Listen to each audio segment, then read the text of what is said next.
On their wedding night, the father-in-law suddenly walked into the couple's room, surprising the newlyweds who were already asleep. When they asked why he had come so late, he brought in a long ceremonial household staff, about 8 meters, explaining that it was part of an old family tradition he wanted the daughter-in-law to know. Hearing this, the daughter-in-law became frustrated. She felt his approach was too sudden and told him he was being unreasonable. Her blunt words upset the father-in-law, who immediately became emotional. Seeing things escalate, the son gently asked his wife to offer a small gesture of respect just to calm the situation. He even placed a cushion on the floor, hoping to ease the tension. But she declined, saying she didn't believe kneeling was necessary in modern families. She moved the cushion aside and stepped out of the room to cool down. Thinking she was leaving entirely, the husband quickly followed and reminded her that walking out on their wedding night could be seen as unlucky. The bride replied that perhaps his parents should give them some space. Her comment was overheard by the father-in-law and mother-in-law, who misunderstood it and became upset again. The father-in-law clutched his chest dramatically and lowered himself to the floor, alarming the son and his mother. The son quickly gave him some of his usual heart medicine, worried that he was overwhelmed. Hoping to settle things peacefully, the son quietly asked his wife to show a little understanding so his father wouldn't remain stressed. But she refused, still upset from the argument, and she pushed her husband aside before returning to the room.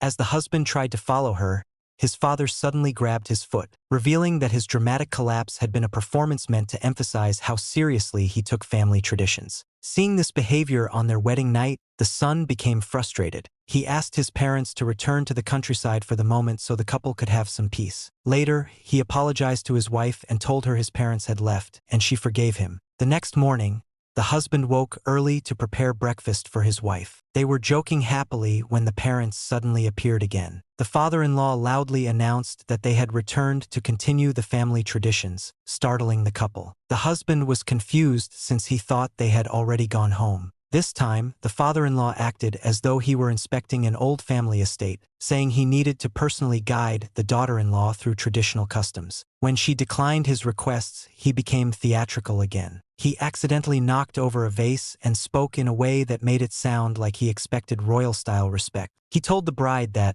according to tradition, he hoped she would prepare meals in a special family banquet style. When he discovered she had only prepared dumplings that day, he grew disappointed and fussed over the ones she had made. Seeing the situation worsening, the husband calmly guided his father out of the kitchen as expected. The father-in-law once again became dramatic, lowering himself onto the floor as if deeply wronged. This time, the husband didn't react. Realizing this approach wasn't working, the father-in-law changed his tone, saying he might as well return to the countryside and asking his son to help pack. The moment the son left the room, the parents approached the bride again, expressing their frustrations. When she tried to step away, they blocked her path, not aggressively, just determined to continue the conversation. The father-in-law held out his ceremonial staff and said that since the husband wasn't present, he would explain the family expectations himself. The bride, overwhelmed, told them that if they insisted on pressuring her this way, she would not agree quietly. The situation grew tense again, and the mother-in-law hinted that they needed to help her adjust so she wouldn't overshadow their son.